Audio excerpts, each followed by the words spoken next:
Should we have signed CR7? Oh, CR7. Okay. Okay, so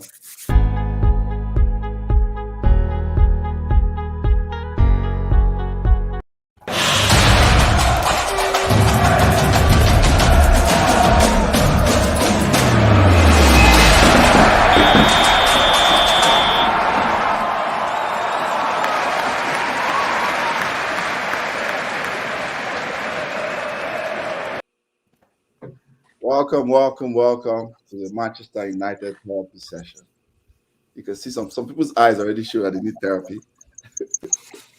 I'll let you guys decide. We need Jesus. So we have a full panel here. It's going to be a bumper show. I'll start with Chucky, who's returning from Daily Man. It's been a while to be on. And Chucky, thanks for coming on. Thanks for the invite. Then we go to Choco, close to Chucky. Also, it's been a while. Yeah, thanks for bringing me on, mate. Okay. Josh, J Socials, thanks for coming on. Hey, thanks, man. I appreciate the invite, like always. Alga Kwame. Your videos are going viral. The leader of the chairman of the Only Out Association. Oh my God. Mr. Daniel. Glad to be back, as always. Good to have you on. Coach Yemi, thanks for coming on. Wow. How about Yemi? Hey, guys. How about Yemi? Let's. We have a lot of coaches here. You are a coach. Just accept it, bro. Oh my God. Over to you. Oh, you should dock off 30 seconds from your last time. No, it's fine. So today we're talking about three things, specifically three questions. How does Solskjaer has been fired, of course, everybody knows that. Already he has been replaced interim with Carrick. We're going to rank him in relation to the former three managers post Sir Alex Ferguson, because we can't rank him Sir Alex Ferguson. We'll look at what manager should we hire. What are the next managers should look at? And if Manchester United should have signed Cristiano Ronaldo. Based on everything that's gone on, there's been different narratives going on. So we'll dive into all of that. I think we already have one comment. I assume this is a United fan. If you're engaging on Facebook, put your name so we know who this is. See United men them. I suspect this is Inca, but thanks for the comment. We'll go to Chucky. So Solskjaer has been fired. He was there for close to 3 seasons, if I remember. I think 3 seasons. Next month should have been his third anniversary. So pretty much 3 seasons. All right. The floor is yours, Kiki. How does he rank? How does Solskjaer rank compared to the last 3 managers? Well, I think everyone's going to have a different weighting system. You could look at it different ways. What was the assignment he was given? Yeah. Versus the other managers coming in. Everybody came in with different expectations. If you're Moyes was supposed to take over Alex Ferguson and be the guy to continue the kingdom. It was supposed to be a Ferguson clone, came from the same country. It was that was the plan. That fell apart pretty rapidly because the team didn't buy into what Moyes was selling. Mourinho, who I thought should have been given the job right after Ferguson, was brought in to win. Serial winner, won in the league, won out of the league, had the gravitas, had the respect of the football community. So he had a different target. LVG, that came before Mo, was also a steady hand, somebody that United looked to continue their tradition of bringing the youth from the academy and mixing that with superstar players. And his agenda was also to win. He came with a philosophy. Solskjaer came in as an interim, a caretaker maybe, someone to hold the fort, to be a stopgap. The same assignment Carrick finds himself in. And he got very good results. United management got distracted from their plan and they gave it to him. I think it's fair to me to join the two things, the expectations plus the numerology, which is the win percentage. I would say he ranks right under Mourinho, which is unfair to Moyes because Moyes had slightly higher win percentage. But his win percentage was higher than LVG's, I'm sure. I can't remember the numbers. I don't know if the last Watford game changed anything. I don't think it did. So that's where I'll put him. I'll put him right under Mo. Just as a measurement of what he came in to do and what assignment he was given. That's all. Obviously, the ranking can be different if you're talking about intelligence on the pitch, tactical acumen, man management, field management, etc. So I just throw all of that away, and I think I rank it based on what the mission was. Okay, is it right on that Mo? Yeah, we have Moyes, Mo, and LVG, right? Giggs is not in the formula. No. Yes? No, yeah. No. Yeah, he Okay. wouldn't be. It's like basically saying Carrick, right? Like rating Carrick. They're just basically there. They're just caretakers, right? So they don't really have any decisions to make. So that means you're ranking him number 2. Yes. Out of 4. Out of is that 4? Out of 4. Yeah. Mo, LVG. Yeah, well, he's the 4th person. Yes, out of 4. Okay. All right. Exactly. Okay. That's pretty good. I thought you were going to do some, because I know that's your guy. I thought you were going to slightly give us some restoring soul. I thought you were going to give me extra credit. So just for clarity, any Manchester United manager is my guy till they get fired. Mo is an exception because he got very toxic at the end.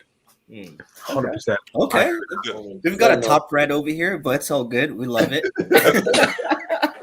That's what I was waiting for. I was like, hey, Chucky came out. Chucky just like all the ammunition I thought I was going to have. I thought you were going to come with the restoring soul thing I've been hearing everywhere, all over social media. Well, that has value for some. I don't look. Everybody's whatever fulfillment people get from this club is different.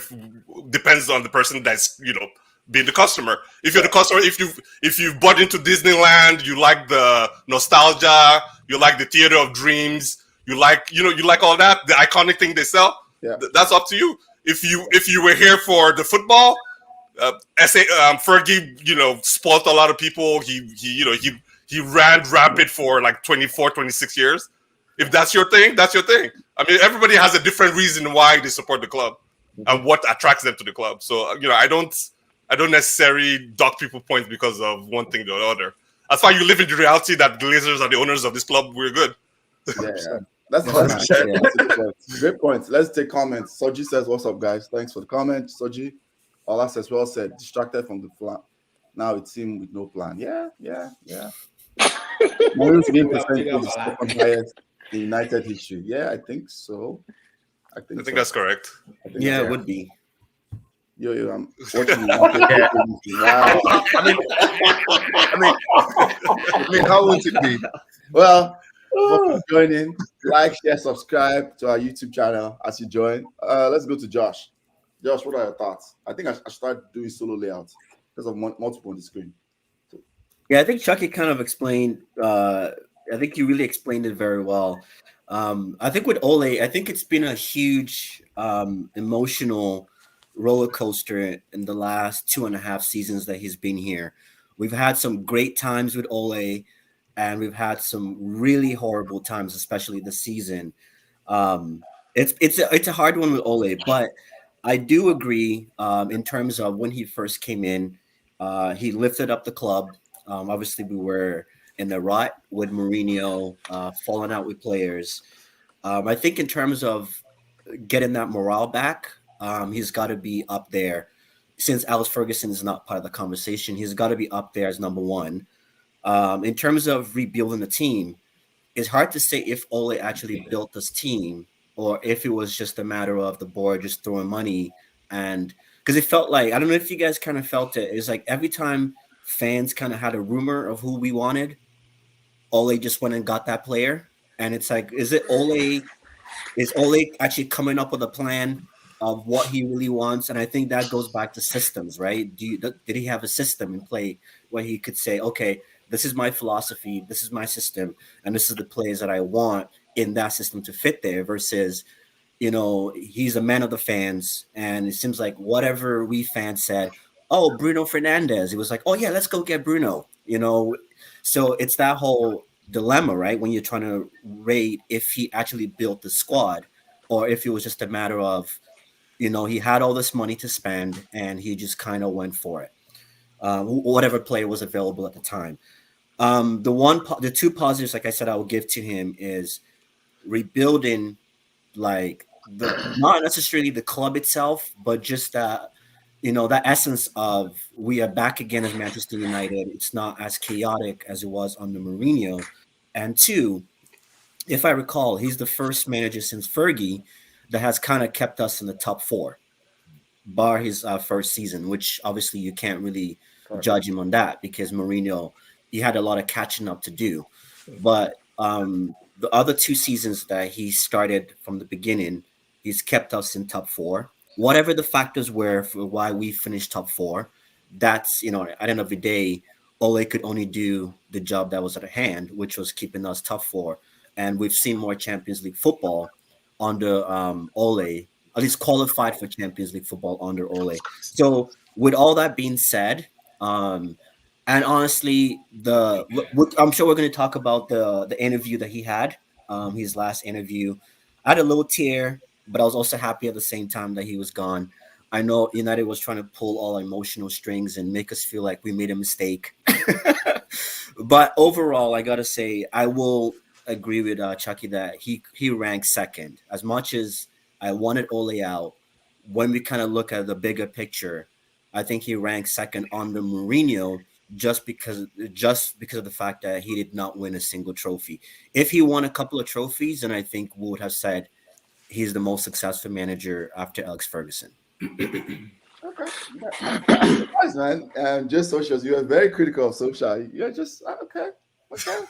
Maybe I shouldn't have watched that video of Ole. I shouldn't have watched him tearing. Okay, that's probably what it is. You know, I've got emotions. I watched it as well, man. Yeah, it was. Yeah, you watched it? Okay. Yeah, I watched it. We have different opinions. I'll get to towards the end. Let me take comments quickly. I think that was Idris that was saying United A. Chelsea's flying Idris. No way. Okay, I know you guys are flying. All right. We're coming to play you guys next week. Anything can happen. United are in top four. United are 8. Well, before I think he meant before this season, right? He's just trying to troll. Trying to troll. Mourinho got us top 4 twice in a row too. Okay, well, no. Oh, you mean Champions League football, not top 4? I think that's what this person is trying to say. Yeah, because we won the Europa Cup, right? Yeah, we won the Europa Cup. Yeah, that's right. Yeah. This is Uncle Mo disrespect. Shaking my head. The Mourinho fans, the Mourinho army is out. Yeah, the Mourinho army is out. I can't stand that much. Oh God, that's my head. Joseph fanboy. Let us know. Joseph fanboys are out. So far, we've said Mourinho ranked first so far, right? Yeah, United United needs to go. We need to go around, but so far, factions. We don't want factions anymore. We are united in the family. Yeah, we're united. Oga Kwame is raring to go. So let's just come to him. I see you are shaking. You're writing too much. I'm shaking, bro. I know you're shaking. Okay, let's go. Listen, I'm ready to keep this under 2 minutes, right? So I'm going to start with the positives under Ole. Okay, let's go. Now moving on to the negatives under Wow. Did someone clip The question was, where does Ole rank compared to Moyes, Louis van Gaal, and Jose Mourinho? David Moyes was not given enough time. Of course, he spent only 10 months in total. I think he played about 51 games, and he won 1 Community Shield. We don't count that as a trophy, but at least I saw my captain's arm, right? So with LVG showed up, spent, I think, 2 seasons, correct? And won an FA Cup. Jose Mourinho won the Community Shield twice. He won a Europa League and he won EFL Cup. So I'm going to have to put Mourinho on top and Ole at the bottom. LVG and Moyes, they can decide who's 2 or 3. That doesn't really matter to me. And this is why I have no choice. Nobody has any choice but to put Ole at the very bottom. Damn, nobody has a choice. And I'm looking at Yeah, win ratio. After Mourinho, he had the second highest, but the other two, LVG and Moyes, they barely had time. Also, I'm looking at the pulse of the fan base throughout his tenure. The fan base got divided so quickly, maybe with the exception of under Jose Mourinho, but Jose Mourinho had trophies to counteract, the bitterness in the fan base. People started getting polarized very quickly into Ollie's tenure.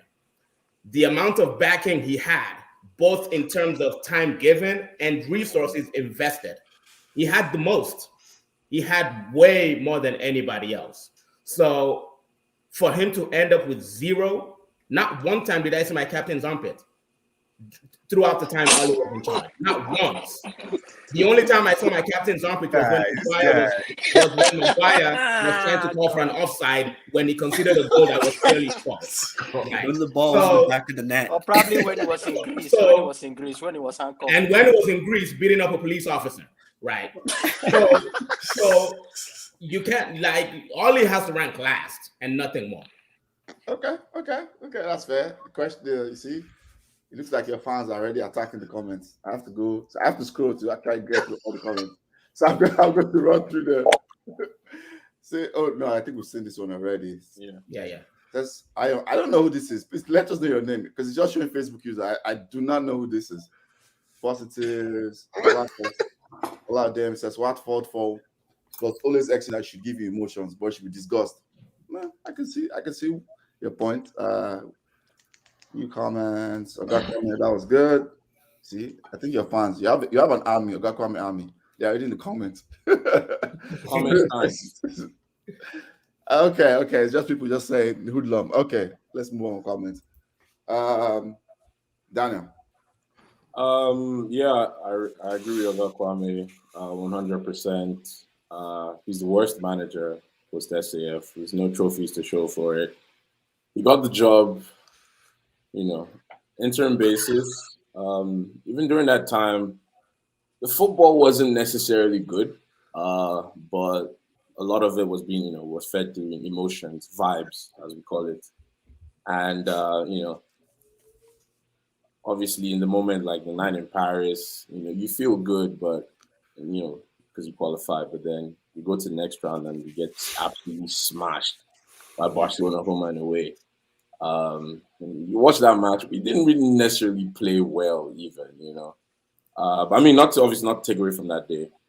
It was nice, and we're still a very suspect giving him the job on a full-time basis based on that. But then even from there, it was just chaos. He is weak, or he was weak, indecisive.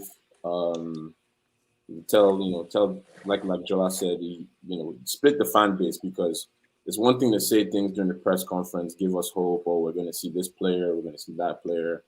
But then, there's so many you don't, and then match day comes, everything you said, it's just like completely negative. It's like there were so many conflicting things, and the club kept on trying to tie into this renewal of the SAF legacy, and he's not that. His CV does not even come close to what SAF did before he joined United. Got relegated with what's it called? Cardiff. He got relegated with Cardiff. And he went off to Molde to go high. I saw an article from, I think it was James Docker. It said that when Molde players heard that he'd gotten the job, United job permanently, Molde players took out United players from their fantasy because they knew what they were like. They knew what to expect. Wow. So yeah, and that whole exit interview thing, as far as I'm concerned, is BS. I don't care. I don't have no form of sympathy whatsoever. He came on there, and I mean, yeah, okay, it's a club he loves and all that, but I've not seen where does it happen that a club who sacks a manager gives him an exit interview? And not to say he is the problem, but he's one of the problems that our club culture is facing, like post SAF. It's just so much sentimentality, and that's why we're still being left behind by the Bayerns, by the Cities, by the Liverpools. football is, sometimes when they say, oh, football is scripted, it's like the enjoyable part of the game.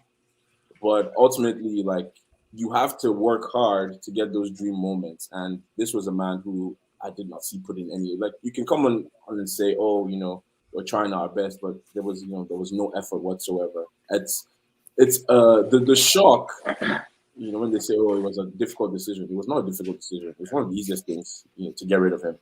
And this is not me just trying to be ruthless or, just trying to be savage or anything. Like, I support this team. I love this team. I want to see this team like progress.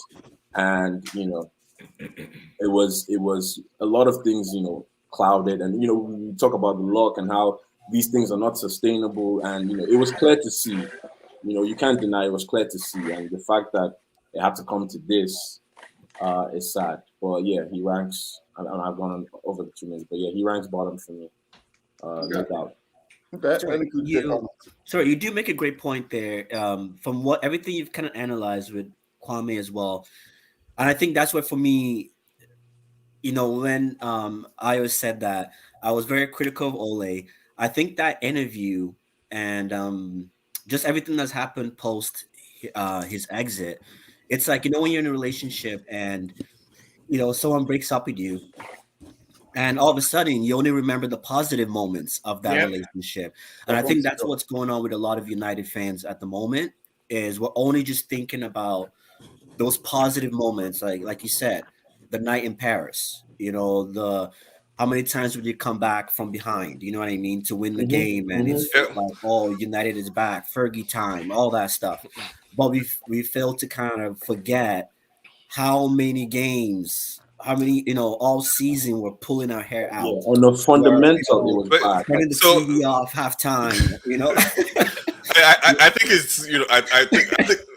it's, I think it's too easy to sweep that into general terms and just blanket say that people are focusing on positive moments. No, I'm not saying every fan is. I'm just saying, I know, because I've listened to a lot of people talk, right? And it seems like people that were it's just kind of half and half, but it was just really nice how they've also put it in retrospect that as much as you want to be positive, it's like we gotta come back to reality and realize what we went through for 2.5 seasons.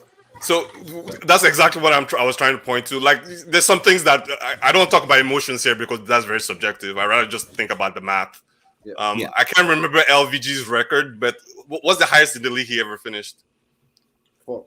I think we did finish fourth. Yeah, under him. Okay. The second season we now finished outside. How about Moyes? What was the highest position he ever finished?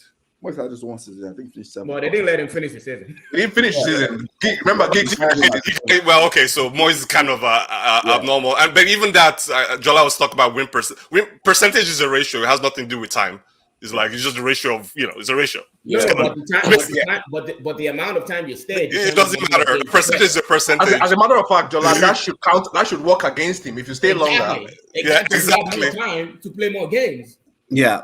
But what I'm saying is, if you say employee, we're giving like our employees 100%, raises, and if you have one employee, it's like that's the reason why they use percentages and ratios. Yeah. But that's aside. That's just math. I'm not here to debate math. Math is math.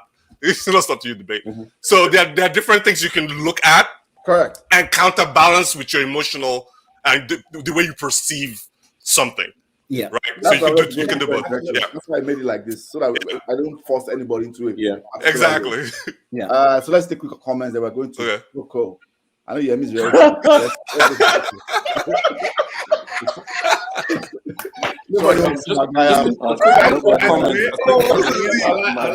not gonna lie. I agree with that. I want that guy. I want him out of my club. I want him out. Ayo, can I make a quick comment on that? Go ahead. The whole it's just tying into like the whole thing about culture and how like we lack that ruthlessness. Any club, any serious club, strips Maguire of the captaincy in Greece, keeps him in the squad, and we move on. No harm done. There's nothing wrong with that. Yeah. But the fact that this thing about protecting, you can protect someone, but like if there are no consequences for things you all the stories that have been coming out of a few days about like how people are just shocked about how low the standards have dropped within and outside the club. You have like other officials wondering like how he's getting a 3-year, contract extension and stuff like this. So like it's just little things like that. That's just and it's just, Daniel, like, that goes super back. annoying. And Daniel, that goes back to us asking the question: what is the DNA? What is this DNA they talk about? The DNA is entertainment. I mean, if you're United time, you haven't figured that out, then you're just in the wrong club. The DNA is entertainment, and they sell story. Oli was a storyline. Carrick is a storyline, and the next person after him will be a storyline. So you can they're looking for subscriptions, right? So what I really get tired of is like, especially the newish fans, like the older fans kind of get it. The older fans that have gone through the Fergie, they kind of get it. They know where they are. But the new fans that look at Chelsea and City and Liverpool, it's like looking at Nigeria, United States of America, and Britain, all three democracies, and you're expecting all three of them to operate the same. No, you're going to get frustrated. They have 3 different ways of operating, even though there are 3 democracies. United is not. Chelsea doesn't care if they make a profit. City does not care if they make a profit, and PSG don't care if they make a profit, right? But United owners care if they make a profit. Our model is closer to Liverpool, right? That's very close. But Liverpool is even just a little bit better because they have discipline and they're well run. And they're well run for a reason. They're well run because when they first came, they needed to turn the club around and make money, right? They were not as rich. They were nowhere as rich as us. Let me take just one more question. Is there anywhere during the time it happened? Don't worry about West Ham now. During the time it happened, is there any club in the vicinity of United's power that would have employed someone like a Moyes? Hell no. Hell no. Okay, so what are we talking? Where this is a storyline club. Nobody. Real Madrid wouldn't have done it. Bayern wouldn't have done it. Juve wouldn't have done it. Liverpool did it when they won. Liverpool always did it. Like they did it before. Liverpool is, like you said, it's a little bit like us. They're like but they're better when it comes to administration. Yeah. Now, yes. With the current owners, with the current owners, yes. Correct. Yeah. All right, let me take comments quickly. Then let's go to Choco. Yeah. I'm not going to do one in breakup, Sha. Idris, get out of here. Idris, sensational. Idris is a fool. Tell him. They say Fort is LVG's highest stuff. He was. He finished fourth in his first season. Yeah. He said in Chelsea, we break up and make up and break up again. Yeah, toxic. Oh God! Bob that tells terrible stories. FSG. I'd be collecting 3 points and I'd be upset. I know. How's that entertaining? Storyline club that tells terrible stories. Well, Ole was not entertaining. Man, this guy's going in. By the way, Ola is a Chelsea fan and he used to be roommates in school. This guy's angry. He's a United fan, but he's angry. I sense the anger from the comments. I just want to know which of those clubs represents Nigeria. Which club represents Nigeria? Oh my goodness! I think we all know that. Let's go, Choco. Yeah. So I'll just. So the way I rated mine is I've broken it down into like 3 aspects. So with trophies, obviously Ole is at the bottom. I'm not gonna go over what everyone else has said. With trophies is second. He's at the bottom. Sorry. I think that with man management he was better than LVG, and he was better than Mourinho. I think. And I'm biased because I obviously am not a Mourinho fan. I'm not a fan of Mourinho at all. At all. I do not like the man for 1 second. So my views may be blinkered, and it may be, I may be saying what I'm saying now through that lens of bias. So, but that, I'm guilty of that. No, we're a founding member. We are part of the founding members of the exactly, exactly. And then consistent. Cool. And then lastly, in terms of so with man management, I think that he was. With man management, I think he was because man management is tricky for me. It's not just about keeping the players happy. It's about also getting the best out of them, in my opinion. I think that's so in terms of also rotating the squad. And rotating the squad, exactly. So I won't rate him as high as I would like to. I think I'll rate him as I'll rate him just number 3 in my opinion. I'll rate Mourinho last obviously in terms of man management. I think in terms of man management, Mourinho was terrible. Hanging players out to dry and all of that. But again, I'm biased. And then lastly, in terms of tactics, he was, for me, he was the Moyes of back in the day. I think he was just slightly better than Moyes, slightly, in my opinion. I know. You already said it's biased, Jola. Yeah. I know. And I know people are going to be shocked, but I think he just...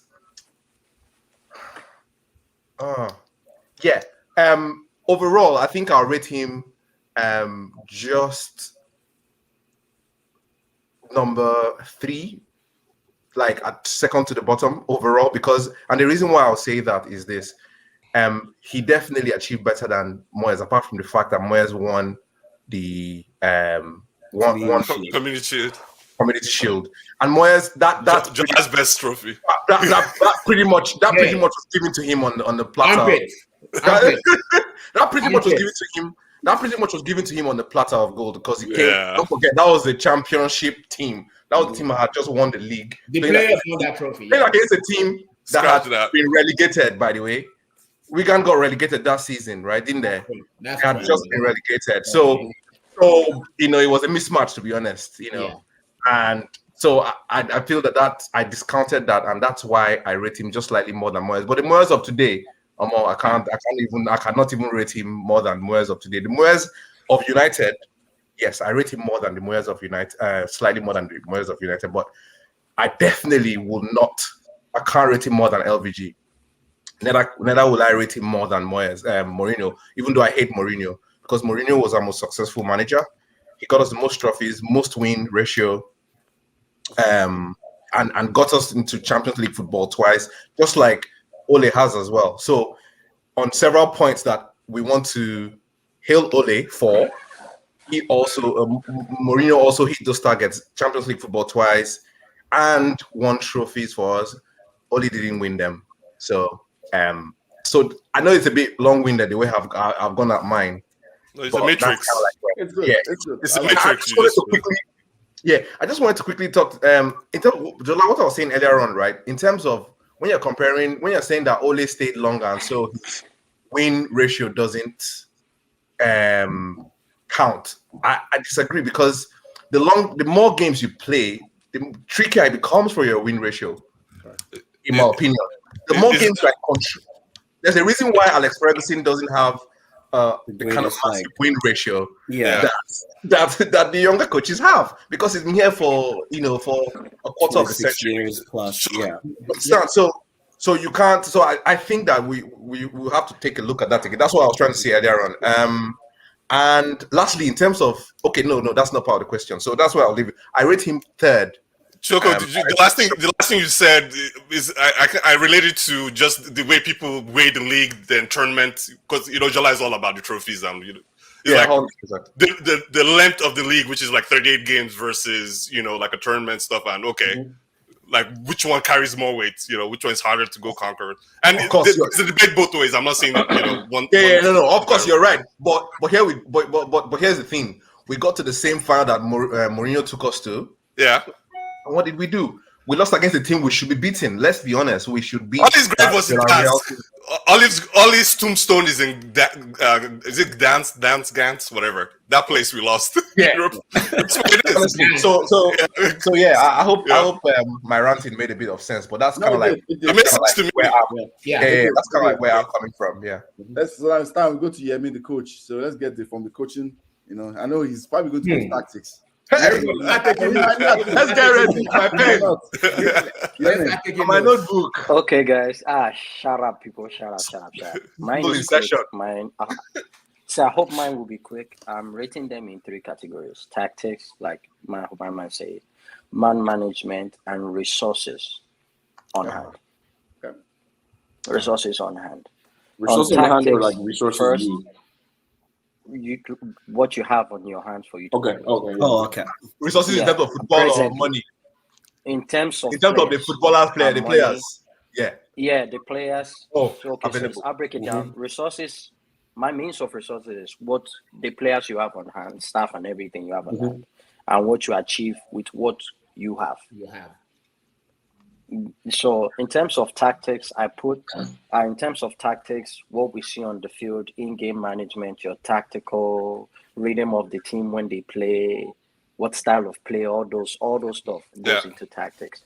My man management is how were the players when you came? What was the temperature of the team? Were we low? Were we high? Were we mid? How was your relationship with all these players? Did they respect you? Did they? If anything happens to you, what would they show? This is how they're showing that. And the third one for me is resources, which I already explained. In terms of tactics, I rate Van Gaal first. Since Fergie left, Van Gaal was probably the only guy, not only, but he rates on top because of what he had and what he accomplished with what he had. A lot of people said he didn't win much, but I saw Blackett, I saw Chadwick, I saw players that I have never seen before. Blackwood, Jackson. Yeah. And they played, and we played Man City, Liverpool, Chelsea off the park. We may not have scored much because we pass. We beat them. But we dominate possession, and I actually enjoy the football. Now, this is coming from me. The type of football, so let me put it like this. The type of football I like to watch is the type of football that keeps me on the edge of my seat. That was the reason why I joined Manchester United. That was the reason why I love Man U. That's the type of football I like to watch. LVG gave me close to that with relatively almost nobody. And how good this guy was when he left, we didn't hear jack of most of these players. Okay. Again, Smalling's best, in my opinion, was under LVG. Mike Smalling. Let's go to Ole. Yeah, Phil Jones is best. I think sacking Ole versus all of them. Yeah, focusing too much on LVG. Let's talk like No. That's what he likes, though. Let me finish now. Okay, go ahead. No, you know, we have 2 minutes. That's what I'm just reminding you. No. Because if I do, continue. Go ahead, Yemi. Now, go ahead, Yemi. Go ahead. I'm listening to you. Okay, so no, everything else is everybody have said it. So in terms of since Ayo has succeeded in throwing me off my train of thought. No, go back. My management. Oh no, I'm done. My management, I give that to Ole. I just have to help him and give him something. I give him to management. Give him something. I give that to Ole. The objective, don't help him now. The objective now. Don't help him. Ole. You see, Yemi struggling at it as well. Let me finish. Okay, sorry. No. I'm not struggling because, to be honest, Ayo threw me off my train of thought, to be honest. So let me just run because I think it's going with time. So Ole gets it from my management. I give him that. In terms of resources and what he accomplished with resources, Ole is last. Huh? Man management, I say he's number one. Man management. Yeah, I give him number one. Because the temperature of the club when he came. Okay. Huh? I just wanted to be sure what you meant when you said you give it. Okay, yeah. And then in terms of man management, I'm talking of the temperature of the club when he came and what he accomplished, how he brought, take it or leave it. There was a time when he brought everybody together, both fans and players. He brought everybody together. Yeah, I about the temperature of the club when he left. The Brent. Now that is major. That's a good question. He overstayed his welcome. That's probably what happened. No. Seriously, yeah. How about the temperature of the club when he left? Yeah.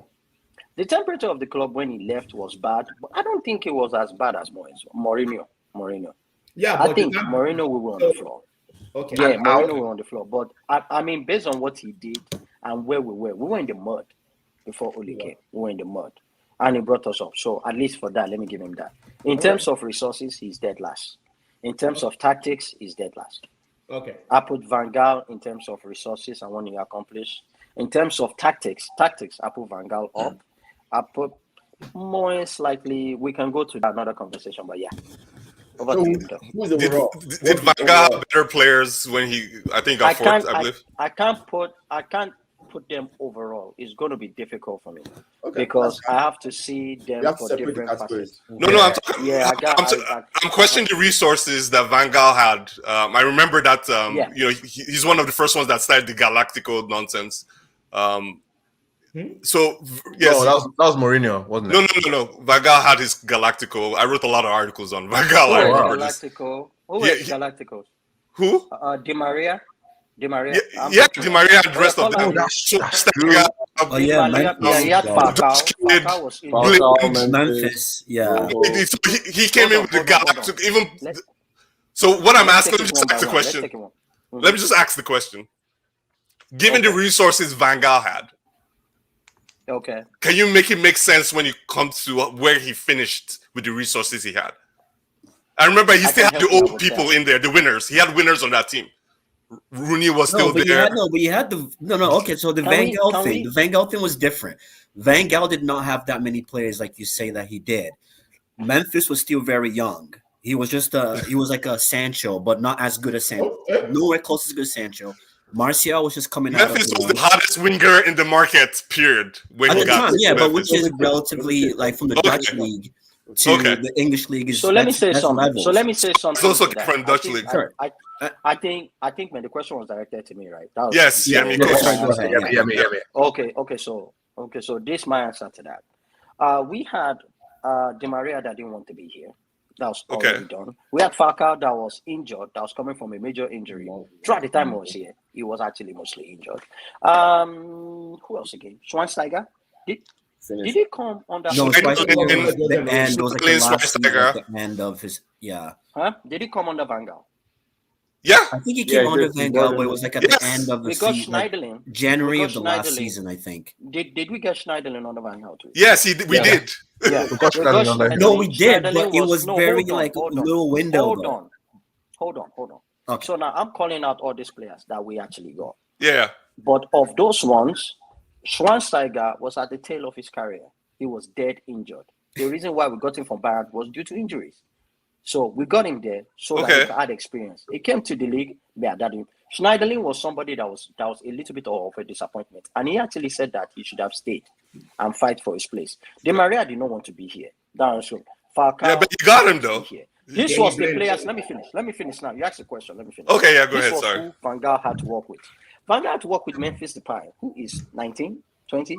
Yeah, it was the hottest 19-year-old Yeah. winger from PSV that had a very good World Cup, but that's all he had. And Yeah. one season in PSV where he did much. 19-year-old, you are coming to Manchester United to wear that Manchester United shirt. How do you think that boy is supposed to do at 19? Let me He did give well. another one. He did Martial. well. He but did- not he did good okay. enough Hold to- on. Let me finish. I'm gonna jump in. This is I spent 40 minutes on this section. Okay. Yeah. Let's go on this section. And since that has joined, Itata, welcome to the therapy session. I salute all of the legends. And of course, you know I'm going to. I think I saw Igwe Zebra and Chucky, man. I'm seeing Chucky for the first time on here. And I think I see Ajayi the Tout. That is how to tell. So let's ask the question quickly, Chucky. Yes. I said sorry, not Chucky, my bad. Itata. Oh, sorry. In a minute, Okay. your time, you have just, I'll give you a minute. Where do you rank Ole Gunnar Solskjaer in versus Moyes, LVG, and Jose Mourinho? Quickly. Just Well, football is about winning. Right. All of you know I'm a trophy Ashawu. we know that. Welcome to the club. We're in the I'm here. club together. So, well, because I kind of paid attention to you guys while I was driving back home. And I would say I think Ole created Houston traffic. So, I'm just joking. So it was, I ranked it Mourinho number 1. Trophies don't lie. LVG number 2, because he was on to something. People hated the football, but I think if he eventually got pieces, strikers, we probably would have scored more goals. 100%. And Moyes, just because it's unfair, Moyes was number 3. It's unfair taking over from Sir Alex. That was too much. Yeah. But then, as a coach, he established the modern day identity at Everton. So it has nothing to do with United, but just for the pedigree. He was number 3, and Ole was number 4. Who I think Choco did talk about man management being, it encompasses so much. It's not just about making folks happy. So Ole was number 3. I do appreciate all that he did for the club, but it's just he got to the pinnacle, and that's about it.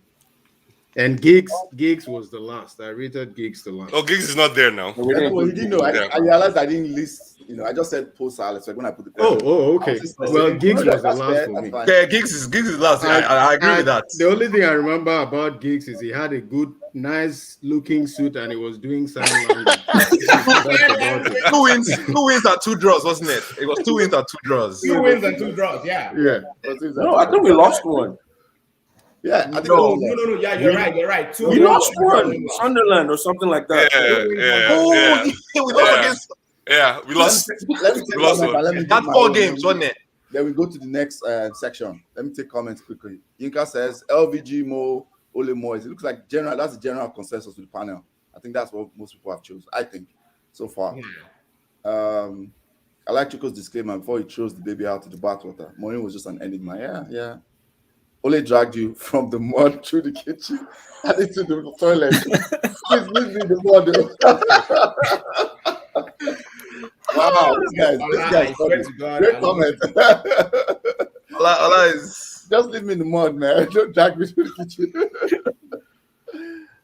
We got bashed down due to his injuries. Does that make sense? Yes, I mean.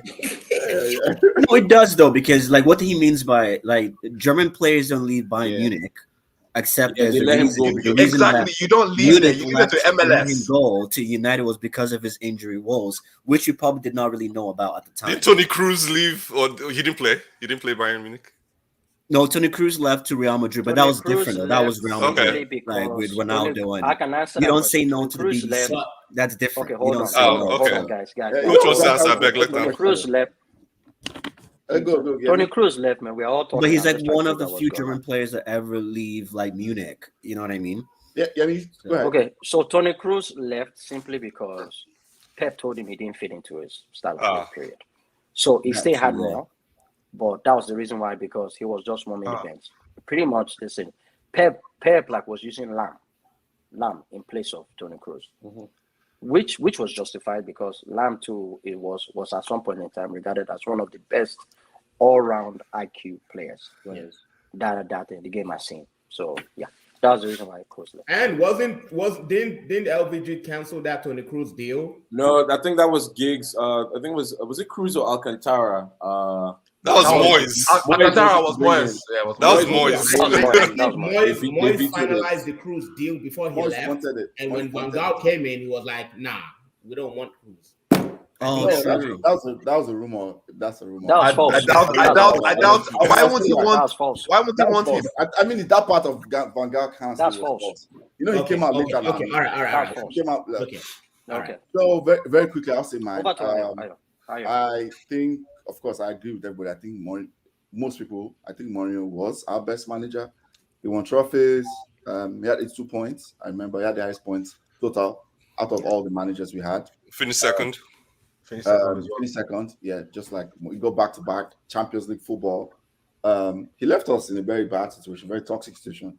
I remember. So Solskjaer, I'll do 2 things. I'll do positives, right? I think his positives versus the other managers, his 2 main positives were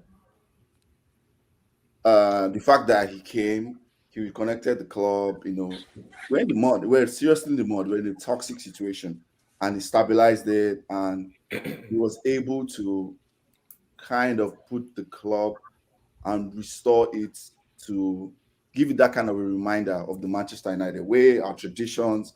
Those things are important when the situation is that toxic. I think that was very, very important that he did. That was the first thing he did.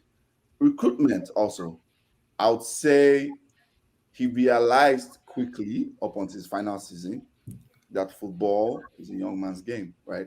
So he was targeting players who the profile of players was targeting when players were just about to hit their peak. That was a good thing that he did, right? So some of the players he got was good. So I'll say over his recruitment in comparison when I look at the other managers, Yeah, they were very good. You know, they were good recruitment. He understood that football was changing, and he was targeting players about Bruno was excellent signing. Wan-Bissaka initially looked like a very good signing initially. So his recruitment was good in comparison to the other three managers.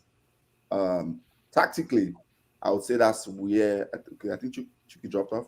Yeah, I think he said he had to leave early anyway. Tactically, I think is where he struggled so much. He struggled so much tactically. There's something Thomas Tuchel said that's very important. He said it just before this game, the Juve game, and he said they learned a lot when they lost to Juve. And a lot of times people pay attention, people get carried away too much by performance, because performance can be driven by luck. Sorry, people get carried too much by results. Results can be driven by luck.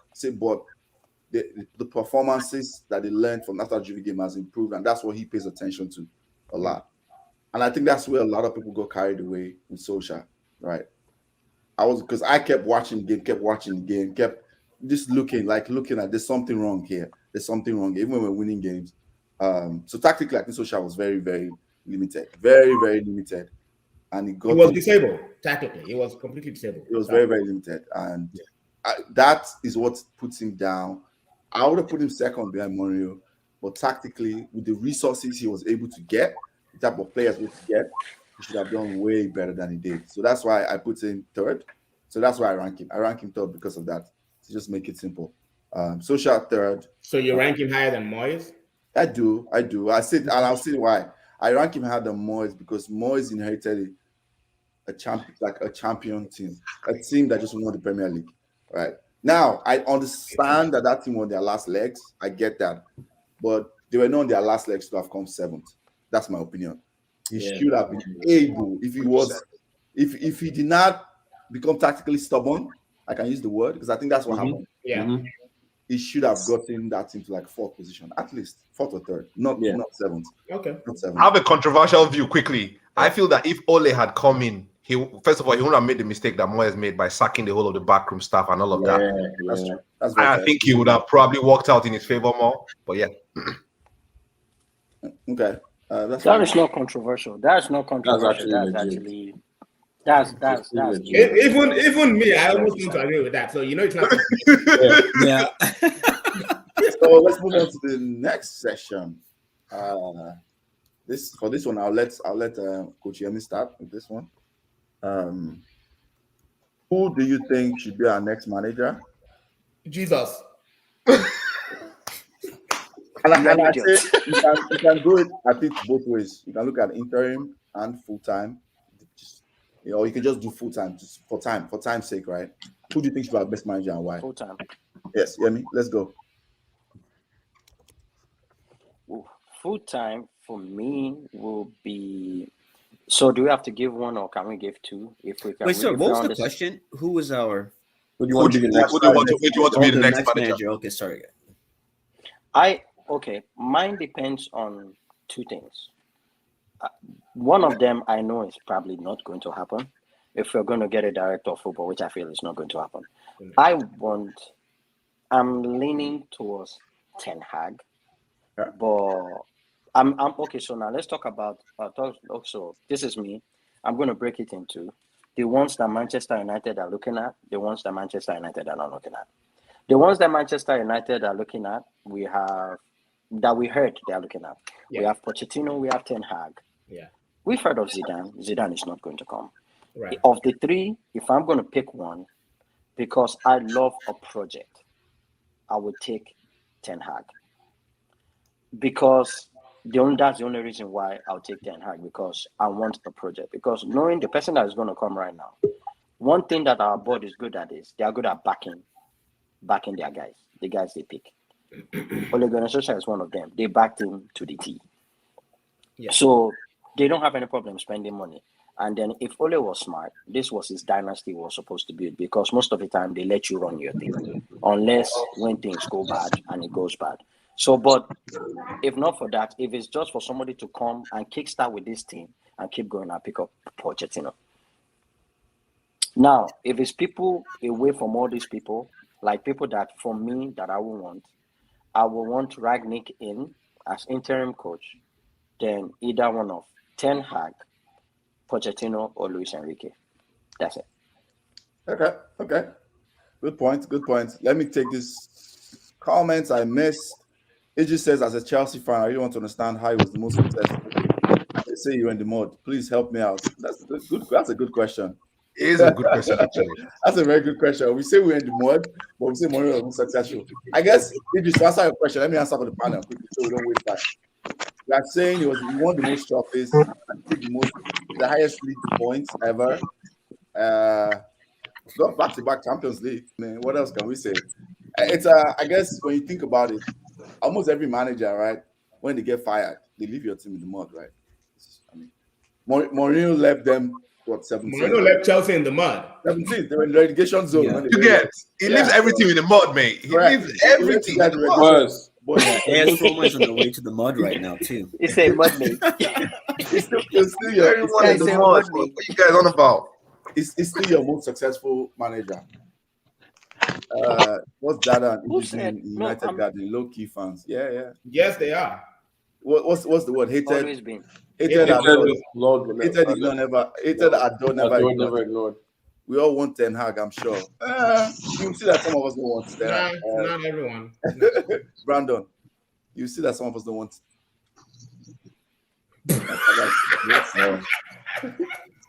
I didn't see that not coming. We had enough of dirty owners for life. Okay. Let's go. Oga Kwame. This is tough. For interim, honestly, I don't know. I really have no idea. Just because it's inconceivable that a club the size of Manchester United does not have a plan when they fire a manager. Look, Mourinho walked out, and what's his face? I mean, Poch walked out of Spurs, and Mourinho was there 24 hours later. Same thing with when they fired. Same thing when they fired Nuno Espirito. Chelsea. You know, so it's just but for permanent manager, I'm afraid to bring Poch back to the Premier League because when he left Spurs, he kind of lost his way. He did lose his way, and it looks like Pochettino performs. Say that again? No, go ahead. Oh, it looks like Pochettino performs best when there's no expectation or very little expectation. Right. And at the time where Tottenham got to that point where they became a club not to be ignored, right? I'm not gonna say they became a force to be reckoned with because it's Spurs. But you couldn't ignore them, right? New stadium, they have money coming in, they bought Tanguy Ndombele for £60 million. Harry Kane pretty much became the best striker in the world behind Lewandowski and Ronaldo. And the expectations started building. They had gotten to a Champions League final. Was it the year before, a couple years? They started to become something people paid attention to. When that happened is when Poch started to lose his way. Coming to United where you're always under the microscope, where there's expectation in every single game you play, I'm worried about him. I'm really worried about him. And, I'm not sure that his tactics are fresh enough to bring back to the Premier League and be successful at a club like Manchester United. So I'm really scared to bring him back. I will have Ten Hag. I really would, because I love the commitment Ten Hag has to scoring goals. Not only scoring goals, but maintaining a team shape while doing it, right? He plays fluid football. Like Ten Hag football is so elastic, but still they maintain the shape. I don't know how he does it. This man, I read some stat from this, I think, I forgot where I found it. But this man scored 500 goals in 185 matches. Yeah. That's what, 2.7, almost 3 goals a game. Like, that's ridiculous. And I love a project too. I think if you have a project, he is the man for it. It's just that, look, project manager. It's just that the problem with Ten Hag is I feel like you have to uproot the entire institution within which Ten Hag thrives to make him thrive at Manchester United, and that is impossible to do. It is impossible to do. Okay, good point. We're going to go to Josh. I know Josh has to run. Yeah. Before you go on, please just give me like 1 second. Let me just run through the comments. Zidane is not coming. Had enough dodgy owners with Perez for life. That's true. Everyone leaves Chelsea in the mud and say Conte. That's true. That is not looks like choke. Oh, my meds are killing me. Siamara. We know you I have don't know what this girl is on. There's no Chelsea fan here. That is not here.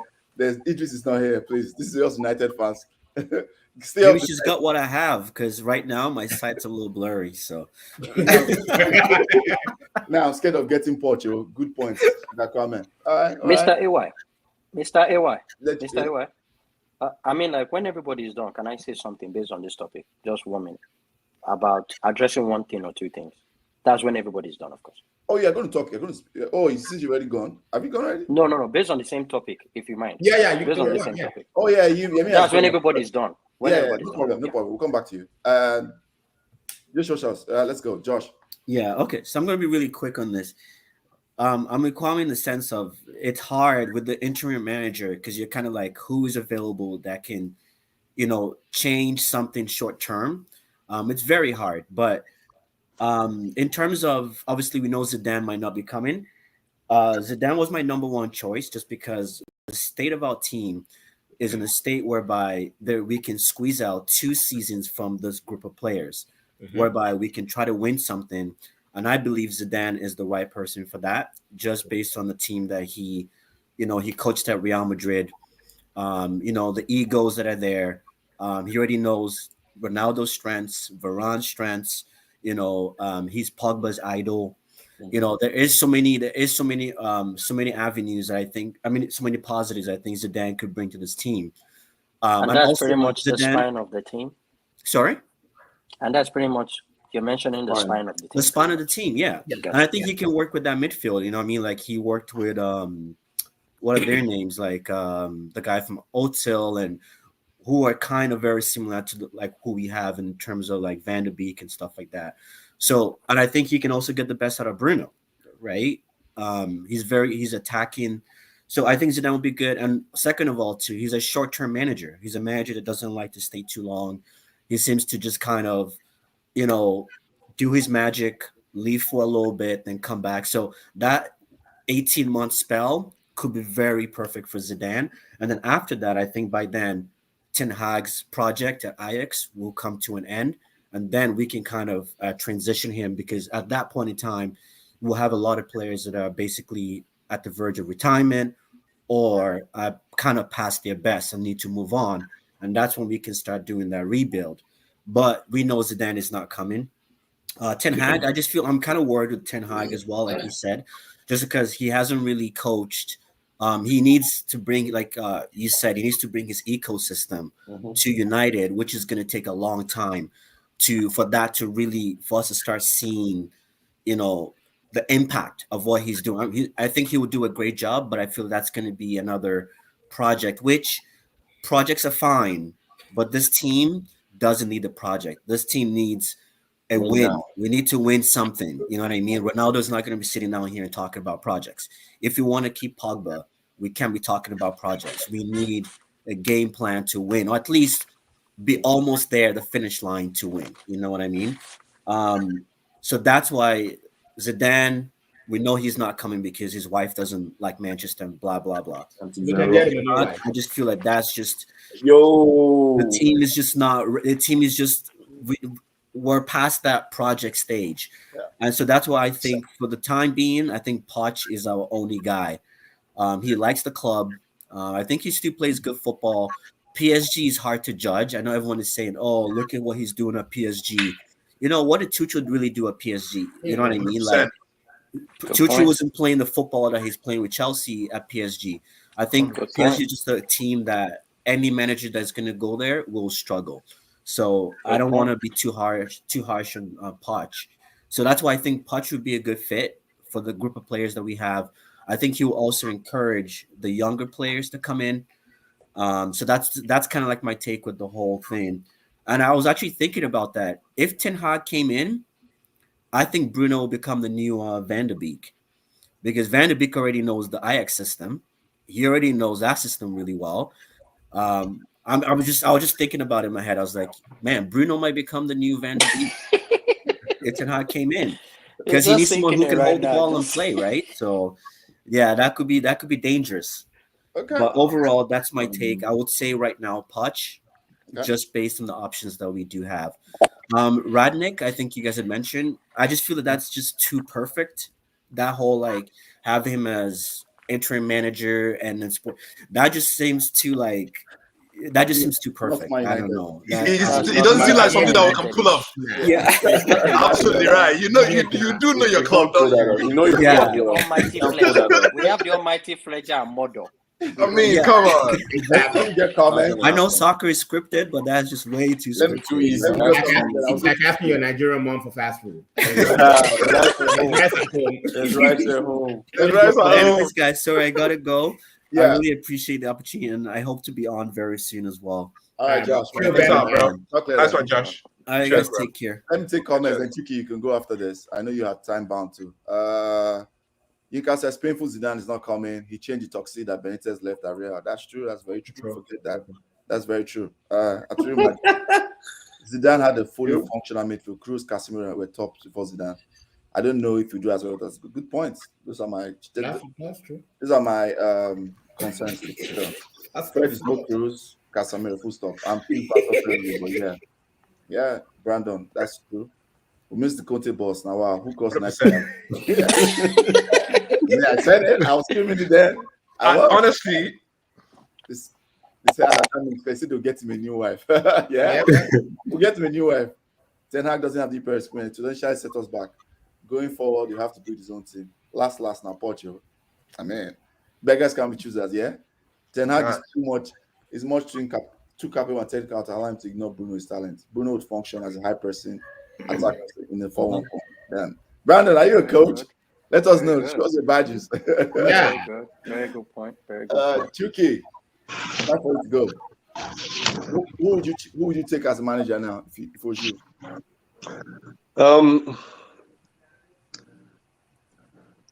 I'll be having Ten Hag myself personally, but that's just me. For United, there's simple truths in the United. Fans like to kind of delude themselves all the time. And it's unfortunate because it just brings heart pain. Klopp and Pep, at some point where Pep had already at least established himself as the manager in the world, like in Europe. Yeah. Klopp was emerging. United reached out to both of them and they both said no. They both said no. I mean, people they bring out different stories. They both said no. No, Klopp said no. Pep. We missed out on Pep. They reached out to Pep. And saying no is the same thing. No. Pep totally dodged United. Totally dodged They reached out late, though. They reached out late. Pep was late. Bro, come on now. I know the story. I'm being honest. They reached out late. Hey, if Gates Foundation come to me and I've already got a job somewhere else and they say, oh, sorry, we see you have a job. Maybe this won't work. Are you really kidding? But that's different. No, people have different principles. People have different principles and there are different things they look at in an organization. Correct. So listen, there are some people, if they tell you yes, they tell you yes, regardless of whatever. Yeah. Because their word is their bond. Yeah. Continue. So, I mean, I'm not having it that Pep didn't know how to reach Alex Ferguson. I'm just not having it. Let me explain what happened. Okay, go ahead. Very quickly. Go ahead. So Pep in 2011, right? I give you timeline. I read Pep Confidential. Alex book. In 2011, before Champions League final, he came to watch us play the second leg against Schalke, right? And he talked to Sir Alex then. And Sir Alex asked him, and he said he sees himself managing. They had like a personal conversation. He said he sees himself managing here. So Alex said, okay, he plans to retire at the end of the next year, which is 2012. Pep was like, okay.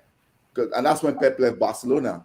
But midway, when they had like a second conversation, Sir Alex told Pep that he's not retiring again. He was supposed to retire 2012. After he lost after we lost on the last day, right? By goal difference to City. He changed his mind. And that's when Pep went on sabbatical. And that's when Bayern poached him. Sir Alex now went to meet up with him, I think December or January in New York of 2013. It was done then. Bayern already poached him. And that's why he started dodging like, Yeah, they said at that time he was already learning German. Correct. And Bayern didn't want to announce it then. So, of course, Pep wasn't going to own up that he's going to Bayern. Because they already signed a contract. This situation sounds like when Dahir got his baby and lost his position. I mean, this is just a dog. You know, all he just used that to like, okay, yeah, go take care of your wife. You know, I'm going to put it where you're gone. Anyway, it's possible. I'm just saying what I remember reading in Pep Confidential. This is the same Pep that was crying crocodile tears about Sergio. I'm leaning more towards I on this one because of the kind of Pep. Pep went out of his way. Pep is a stubborn person, though. He's a very, very stubborn person. Yeah. You know, he made, even when I think FIFA was it FIFA or UEFA that said that banned footballers and coaches from making political comments, and he still was making political comments about like the Catalonia. Yeah. He doesn't do anything. He doesn't accept anything. Like, he doesn't do things with half. The way I see him, I mean, I don't know him. I don't live in his house, but he doesn't seem like the kind of person that does stuff halfway or with half measures, stuff like that. So I feel that if he had agreed to, even if it was Arsenal, he had agreed to. I think at that point it was a done deal, and he wasn't going to change his mind. That's kind of person I think he is. I'm of the opinion of what Pep wants, Pep gets. He writes his own check, but let's leave that. The point I'm trying to make is this: the footballing minds that are either established or upcoming, United is a toxic ecosystem for them to go do their jobs. 100%. I agree. Totally 100%. toxic. Ten Hag will go to his mentors. He's gonna say, "I feel these people are gonna try and make an approach. What should I do?" If his mentors are, I know, Steve, you say what? If any of them happens to be LVG, exactly. His mentors will tell him that if you go to United, you'll be failure to launch. You know, Pep was better. Pep is his mentor. Hey, Steve McLaren is his mentor too. He was his assistant coach. Correct. Yeah. Right? Yeah. Anybody worth their salt that give him good advice will say, don't do that as your first. That theater of dreams, that's not where you want to go launch. it's not theater of dream at the moment. You want to go somewhere else. Nagelsmann did a great thing. He went to the easy thing. I'm just going to oversee Bayern, right? So United is going to get somebody. If it's going to be tactical, the best I think we can get is the Poch type, where you're nowhere man. You're tactically good, but you haven't done it yet. Yeah. Right? So United is attracted to you. Yeah. The best United is going to get is somebody that will work with United on Disneyland. That's all. They want someone that can manage, that would never, ever have been United manager. Serial winner, organizer, blah, blah, blah. That is not the top ranking in United's board's decision of who to hire. 100%. And that's why I know we're never going to get Conte. So why? No way we're going to go for him. So why was it that we were chasing Zidane? Zidane? Yeah. Zidane is the storyline. Yeah, he has a Zidane name. I think so. Just a spin. Okay. So basically, I'm just trying to get your point. So you're saying, as of right now, who you pick is Poch? Of right now, based on realistic candidates, I would say Poch. Okay. I want Ten Hag. I love the mind. I like the structure. I like the organizing the team. I'm excited about what he might be able to do with you at United given time. Yeah. But I know, just like how Choco was saying, it's a matrix of decisions. How does United ownership weigh things when it comes to managers? Yeah. The first thing is we want you to be compliant. Yep. Why Tuchel? And you must wear a suit.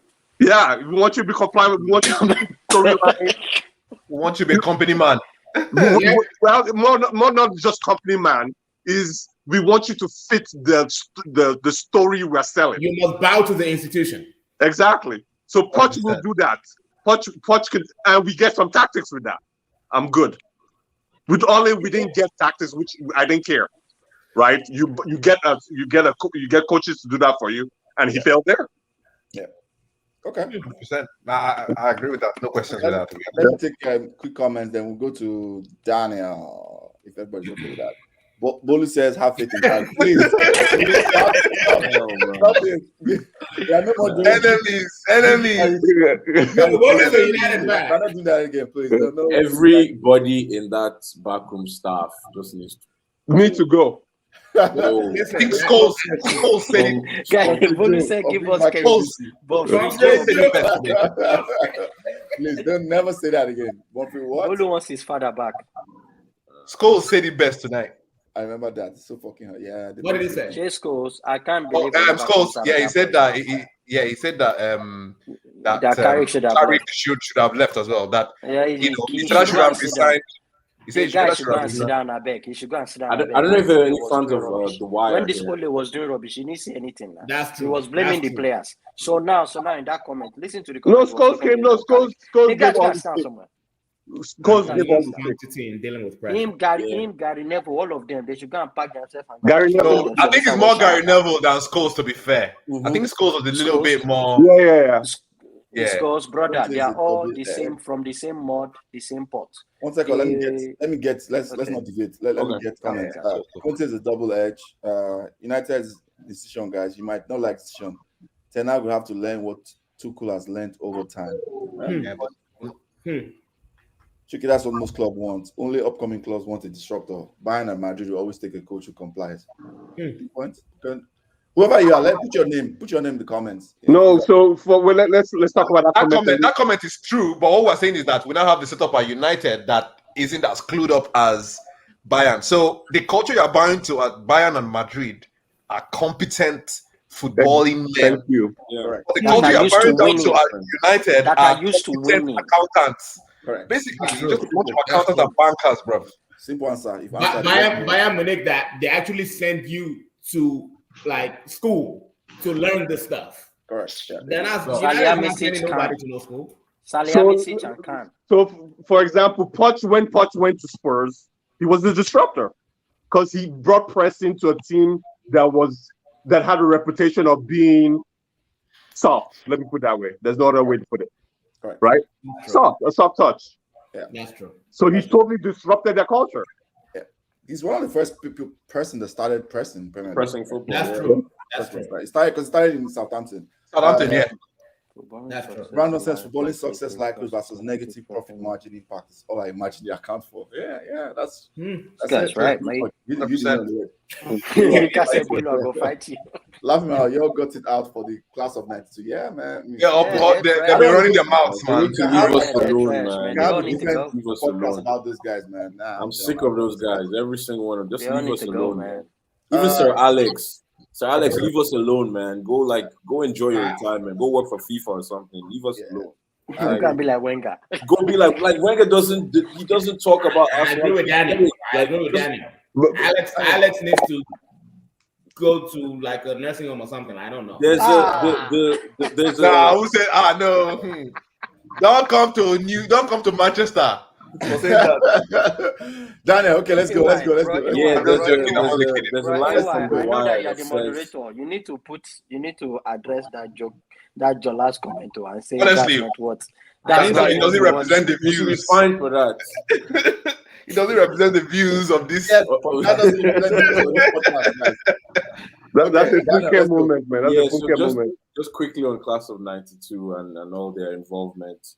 There's a part in The Wire. I don't know if you guys seen Classic show The Wire, but there's a part where I think Big Chris or whatever his name is. Yeah. The thing about the old days is the old days. Yeah. Like just leave it. Like this whole wanting to restore. Like don't restore the club. Build something new. 100%. Like, I'm done with that. I'm like it doesn't always follow like that, Igwe. Yeah, like it just leave. Okay, so for me now, like in terms of who becomes the next manager, I know it's really outlandish to say this, but like whoever a top manager for let's say Zidane, for instance, goes to an interview and is like, okay, I want to take the club, and then they're talking about, oh, you have to play the United way. Just lie. Just say, yeah, I'll do it. Then when you come in, play the way you want. Because at this point, they're so like hell bent on having this whole idea of reliving the past. And the sooner we get past that and actually move forward, build something new. We keep talking about rebuild. No, like it's already been broken down. Build something, like move away from that location, go break ground somewhere else, build something else. So in terms of who's going to be our next manager, interim, ideally, fantasy world, I want, maybe, what's it called? Lucho. I mean, Spain have already qualified. Come do the job 6 months. And then, you hand it over to Zidane or Ten Hag or whatever. But looking at the Poch flirting back and forth has been going on for so many years, I say we go ahead and just get him. For me, it's two things. We're so down bad now that like any semblance of good tactical football, we will take. Yeah, I agree. We are so like at the end of the day, one thing I would tell you for this: whoever we appoint, we are going to warm up to. We are going to love because we will enjoy the football we see on display. That's to show you how. Like, I feel like people don't realize it yet, but the next manager will really bring a lot of like focus to how bad Ole was tactically, because the contrast is going to be very, very stark. Now, I know a lot of people are skeptical about Poch, and I think the whole thing with PSG is pretty unfair to him. They're 11 points clear at the top of their table, and yeah, you could call it, the Farmers League or whatever, but like, it's not though. And it's not. It's actually not Farmers League. Yeah. Like it's The teams in French that league league is actually like really, really competitive. I mean, there's PSG and the rest. If you look at the rest of the table, it's like 26, 25. Like the points are like it's interchanging every week in, week out. They're able to break away from the rest, and that's due to the resources he has. Exactly. Poch is not given enough credit for the fact that he was not backed and still got to a Champions League final. That's very hard to do, and when you see like the level of like him stepping up as a manager, like his career, it makes sense that why he wants the United job. From Southampton to I forgot the other clubs he managed in the past, but the major ones from Southampton to Spurs to United seems like a reasonable progression in the sense that he can implement his tactics, but he will be backed. That is one thing for sure. Like I know that he will be back because at the end of the day, the club is also interested in commercial value, and no better way to do that than by So you want to get crazy shirt sales and all that rubbish from great signings and the media hoopla and all that. So I think might as well just go ahead and get Poch. Ten Hag, you guys already talked about like institution business like this. It's probably not going to happen, but if it's possible to get Ten Hag in the summer, I'd say we get an interim or holdout. At the end of the day, right now, I don't think it's the right time to get a permanent manager. I say we find a competent enough interim, and then in the summer, we go ahead and get a permanent manager. But then knowing this club, so you're saying you're willing to throw away how many games left? And a whole Champions League. 25 games left in the league. Right? No. I'm saying get a competent enough interim. No, he said competent. He said get a competent manager. Okay. I'm saying don't hire a permanent manager now. Got you. Yeah. Except if Poch, for example, becomes but if Poch says he wants to leave PSG mid-season, because I've been seeing a lot. Might as well. Can we spend like 1 second on that? Because I know I said Poch, but but it's not all roses. Here's my fear. Any person that is in a club like PSG that has basically unlimited funds, has the caliber of players like Messi, Mbappe, and Neymar. Even if Mbappe leaves next summer, doesn't really matter. They're still stacked left and right on their team, and they have the potential to keep on getting stacked. Yeah. Why exactly do you want to leave again? Like because so the thing with Poch right now is he has family in London. He has family in London. No, direct answer that maybe. Oh no. Thing with I understand geographical preferences. No. It's not even about that. It's just in terms of control of the team. Leonardo makes all the decisions. Okay. And for Poch, that is something he's not comfortable with. If he comes to United, you know, they know he's a football man. They will let him make, you know, he will present the signings and, you know, the players he wants to sign and stuff like that. But they will let him make the footballing decisions in the sense that, you know, Leonardo literally, like, if you've been, you know, paying attention to like all the French football is crazy right now. Yeah, I know. So like, yeah, I know. Lots of talk about, you know, the PSG president and, you know, and all these guys, directors and all these guys, like, just meddling, like so much meddling to a point where it's unbearable, that he has no control of the team himself, you know. Right. Crazy requests like buying first class tickets for players, a player wanting so and so days off, this player wants to fly his barber out, you know, so many things just disrupting, and like there's no semblance of control. Like, the football is good because, you know, they're world class players and the guy knows what he's doing tactically. Yeah. But for him to break free, United seems like a good step up for him. Yeah. So to answer that question, to add to it, he's right. Daniel's right. The second part is like Tuchel said it right when they asked him. He said the difference between when he was at Minister of Sports. He was like a minister of sports. Yeah, he was managing Mbappe's maybe family, Neymar's uncle. Like, why? What's that has nothing to do with football. Yeah, and Poch comes from all of us know this, comes from the school of Bielsa. They control everything. They want to control everything. They're control freaks, right? Bielsa, Pep, your diet, down to like what you do on weekends, to everything. They want to know what you do outside. Poch likes that. That's what he did in Tottenham. And towards the end, when they did not win, he started pissing. Of course, when you don't win, he started pissing off the players. They started them cane. They didn't like he's such a regimented guy. He couldn't do that in PSG. That's number one thing. Like, the other part is the pressing thing, right? They said like those front three don't want to buy into the press. They don't want to press. And Leonardo and like the sports people, they have to tell him he has to dial down his pressing. Yeah, he has to find another way. And it's like, okay. So the other way he has to find is what he's doing now, which is they're pretty much sitting back and they're playing counter. So he's frustrated with all of that.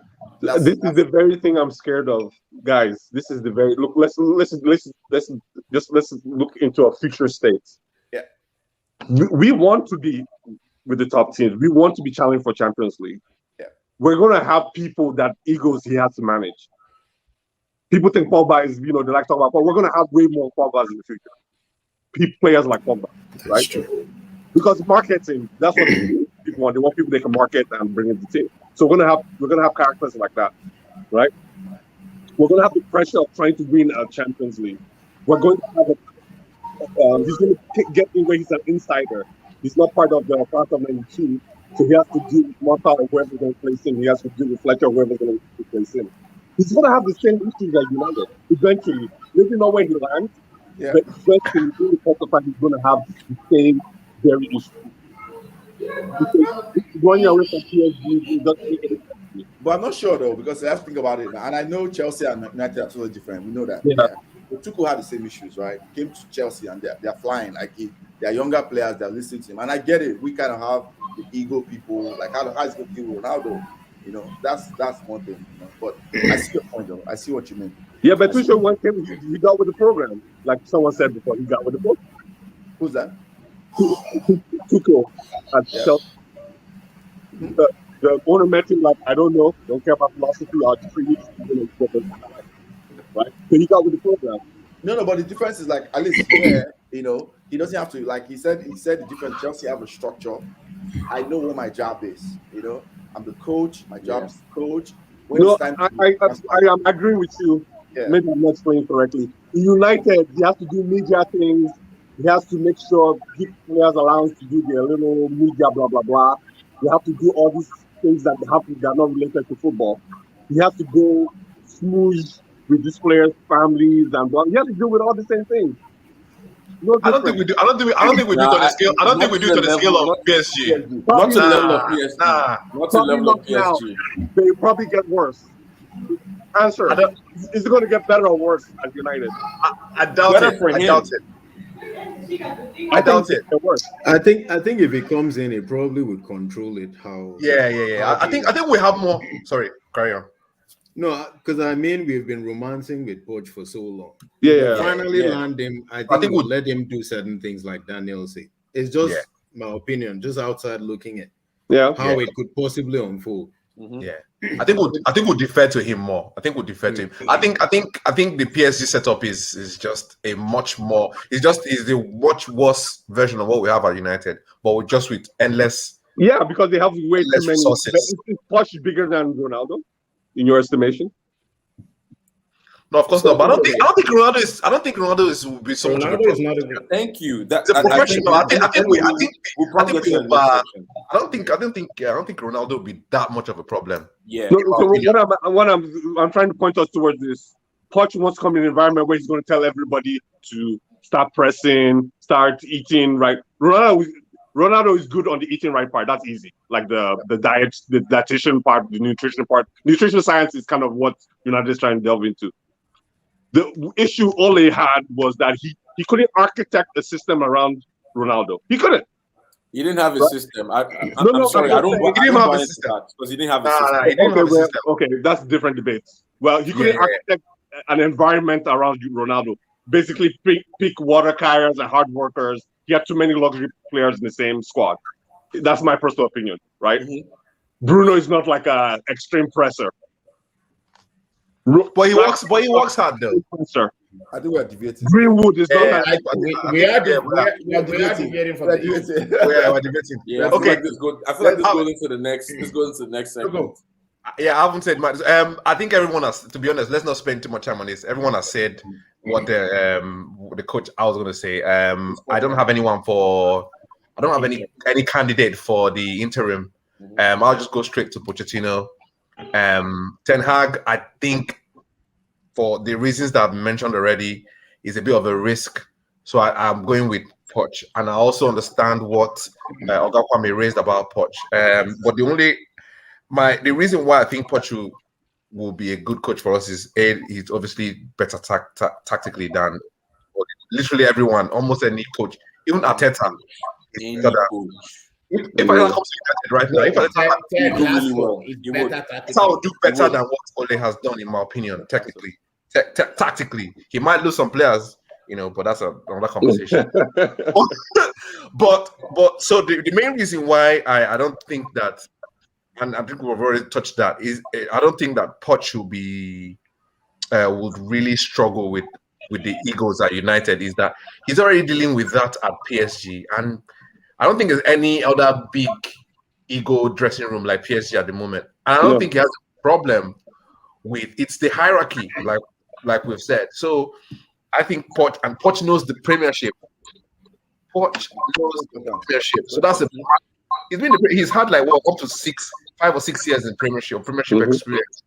So I think that is massively in the plus side, plus column for Poch, and that's why I'm going to go for Poch. To be honest, all the other names are okay. We all like Ten Hag, but I don't know. It's the safest, not so safe bet. Yes, because don't bring Brendan Rodgers anywhere near Manchester. Do not. God, please no. Do not. Please no. Why though? He's still a step up. Do not give me Rodgers. I'm not having that. Better for Poch to be at United than PSG. United wants 100%. I agree. You guys know that Poch actually doesn't have a. He doesn't have a. This is a very good house point. In Paris. He lives in a hotel in Paris. Yeah, Messi. Man is pulling the Jose Mourinho. Yeah, I was just about to say, just like Jose Mourinho. Yeah. Wow, he's ready to go. Yeah, I don't think Ronaldo will be exactly. In the end, I think United are so disorganized. This is how we're gonna get the interim. If at all we want to get the interim, this is how we're gonna get the interim. We are that useless. We are that useless.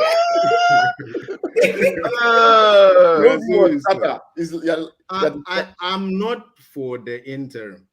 Okay. This is what I want. They say it's 10 million for Poch. We've been chasing Poch since Big Bang.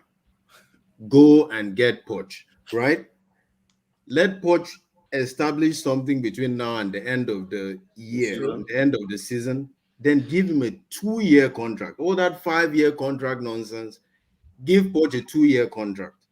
The first year may fail. It's still part of the building process. The second year would be the one to judge him on. That is what I would recommend to Manchester United, as opposed to just whistling managers to come to the club. Will those bankers hear you? We don't know. No. So, I saw comments about Ronaldo. I just want to make one thing clear. I'm not saying Ronaldo's the problem. Ronaldo is probably the only reason why we're going to go to the next round of Champions League. What I'm saying is somebody like Poch, who is so married to their system, right, will come to United and he will face this problem. You can record this one and keep it out in the archive. He's going to have to face what he's going to do with Poch wants to press. He's going to have to decide what he needs to do with Ronaldo. And you're right, Chucky. You're right, Chucky. You're right, Chucky. And he's facing that problem as PSG too, because Messi, Mbappe, and Neymar, only one person can press right out of those three. So he's even Di Maria doesn't. He's not that much of a presser. So he's having to press from the midfield, which almost makes no sense. Let's hold that thought about Ronaldo. That'll be our last section, right? Let's hold that thought there. We're going to go to that. I'm going to let you talk, Oga Kwame, since you have to leave, about if Ronaldo was a good signing. I'll say quickly, all of you guys have said it. I'll say Poch. That's the most realistic person we have. My person I wanted, everybody knows that I said was Antonio Conte. Yeah, because it was available, right? And win now. Get him in summer. He's a win now guy. I shared in our WhatsApp group. I saw Athletic had this post out about the age profile of our players, right? We are in a win now time. Anything apart from next 2 years, we have to blow it up again. That's NBA style. We have to do it again. That's kind of where we are now. Pogba is leaving. Ronaldo has 1 more year. Cavani's going. Right, we have to change our right back. I've seen already. There's no need to even think about that anymore. I waited for a while. Now, Wan-Bissaka is not good enough. If you want to, he's not. He's not. If you want to be at that level with the cities, Wan-Bissaka has to be changed. He's not even good to be in the squad. No, he can be in the squad for some games. He can be in the squad. He's a good squad player. But how about positional change? But that's the only positional play. He can in the back three. Yes, he can play like right of the back. That's the way I see him. That's the only place, and that is too specific, right? Yeah. That means your manager has to be a back three person. Yeah, that's the way I see it. So I personally don't think it's good enough. Even right of the back three, I don't trust his passing. I don't. I really don't trust his passing. But think about it. Think about Chelsea. Just think about Chelsea. All the back three people, right? The main person that's in charge of playing is Thiago Silva. The person in the middle is the most important person. That's true. It's always the person in the middle when you play back three. It's not the wings person. Can be average. That person in the middle is the most critical person. Yeah, that's why. But again, Rudy got, and I don't want to talk too much about it. Yeah. But I see your point. So I think Poch. That's Conte would have been my ideal. I know people say his character, whatever, but United body wants him, so that's why it's okay. Ideally, it would have been Conte, because I think United's major problem, when I look at us, is a lack of structural and compactness. I watch us every time, and that there are many things that are factors to this. The way we build up on the back, the positional play, doesn't always out of position play, out of position. Like our structure and compactness is so bad, and that is Antonio Conte's greatest strength. Like I've seen this man do this over and over in Premier League, Italian League. You go in and see what the problem is, and he fixes that. He might not play attractive, attacking football, but compactness, and he now beats from there. That's what he always does, And the thing that we have, yes, and the thing that we have that he'd have liked is that we have match winners in our attacking. We have people that single-handedly ball on the break in space, bam, they win you the match. So that's why I was pushing for that. Now the next level is Poch. Now the thing with Poch, like everybody else, people have said the advantages of Poch. I think for me, the slight challenge I have about Poch revolves around the fact that he's married too much to just high pressing, right? That is my slight challenge I have. It's a slight challenge. It's like, how varied can you set up complex attacking systems? I need to see more varied thing apart from high press. Mm-hmm. That's just the challenge I have about Poch. It's Yeah. slight, but hey, beggars can't be choosers. Where we are now, is it that Poch or give it character end of season? I'm not doing that, man. I'm Nah. not. So Listen, Carrick should be gone by Christmas, bro. yeah, I'm Yeah, fine with Christmas? I'm carried out already. Like I said, when I'm not you even go to the doing it. toilet, you flush the entire toilet. You don't flush half the toilet. for interim. I'm okay with Valverde. I know, and we're talking about it now. Yeah. I'm very okay with Ah, Valverde. okay. Just because of he too is a very defensive organized coach. He knows how to coach defense and compactness. I saw Barcelona there, and that was the most compact advance in Barcelona. You know, like how they were very hard to beat. So I'm fine with Valverde for defensive. Let's go to CR7. Oga Kwame. I'm gonna keep it short. Should we have signed him? No. Am I glad he's here? Yes. Because of him, we're not playing Europa. That's fact. Right. We've scored 10 goals in the Champions League. He scored 6 of those. He scored 6 of those 10 goals, I believe. Without him, we Scored in every game. Yeah, he scored in every Champions League game. Yeah, without him, clearly, like, it's impossible. We would have not been. We wouldn't have qualified for the next round. And even in the league as well, he's contributed greatly. Like, but the thing is, he's only able to pull as much weight as he's pulling because no structure, right? So Ronaldo is a win guy kind of person. Ronaldo is a win now kind of person. He's 36 years old. He has to win. Is United going to win him that trophy? That Champions League, Premier League? No, it's not going to happen. It's not going to happen. And at the time we signed him, we all know what the priority was. Ronaldo was not the priority. The position that was the priority was defensive midfield position. Yeah. And I'm not one of those people who believes that you must have a perfect system all around, a perfect player all around the pitch to be successful. There's no team that is perfect. But the fact was, at that time, Ronaldo was not the priority. And he shouldn't have come. Or if he had come, well, why don't you put some priority? So no, he shouldn't have been here. But am I glad he's here? Absolutely. Now we just have to figure out, well, how do we work with him? We have to work with him. We have to deliver now. Okay, let me take his comments. Comments are disappearing. Says AW Justin play the system. He'll play well. The system. I don't know. Maybe Conte would have gotten something out of AWB. This is what I always say about when you say you have to create a system around one person, right? What's the value that you bring, right? Yeah. Liverpool have created a system around Trent Alexander-Arnold, and we see why. That guy is literally KDB playing defense. Yeah. Right? When you create a system around someone, what is the value? You created a system around Bruno Fernandes. Well, when I say create, I'm using that word loosely. Bruno Fernandes was the system. Okay, let me say that. And we see why. Bruno and Inshallah. Yeah, it worked, right? Vibes. Top 4 back to back. But for AWB, I don't know. Not sure. I'm not sure about AWB. I'm surprised you're on AWB. I'm not sure because if you look at all the goals we've conceded this season alone, most of them from short side. But I get what you mean. Yeah, I'll tell you why at some point. If you have time, Okay. I think a lot has to do with the attacking value. Is that?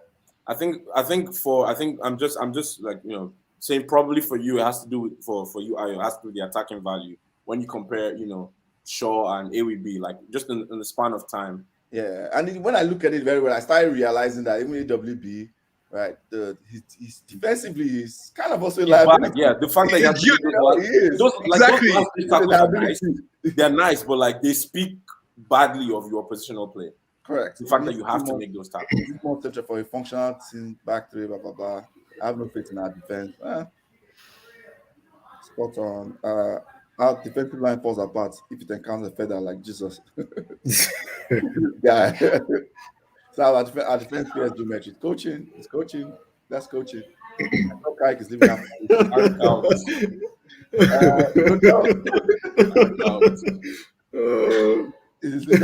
We don't know. Hey, give it Kaik's end of season. That might happen again, guys. It might. I can't put anything past. I can't put anything past this. Past this. How about Carrick Accountants. wins the Champions League? Go Like, Oh my! Well, Di Matteo has And done it's it. possible. It's I very was possible. celebrating it, Di but Matteo did it at Chelsea. they must give him that job. I'll And celebrate. now still got fired. You don't want that no more. I think we've learned our lessons. Itata, I know you are Yeah. one of the big fans of CR7. Let's go. Yeah. So was he needed? No. Is he here now? Am I happy? Just like Kwame said, yes. This is someone. If you look at football greats, Alfredo Di Stefano, it took him 9 years to score 305 goals or so. No, 11 years. It took CR7 9 years to score 450 goals. In a time where the defense are chasing you up and down. The guy is a goal-scoring machine. I mean, regardless, R9 is still the greatest striker of all time. So that, we'll talk about that. That's personal opinion. But this guy is a goal machine. We have him now. All we need to do is just figure out how we can just put it on the plate. And you don't even need to put it on the plate. He can score all manner of goals. We have him now. Just create a system and let him bag the goals because he's going to bag the goals.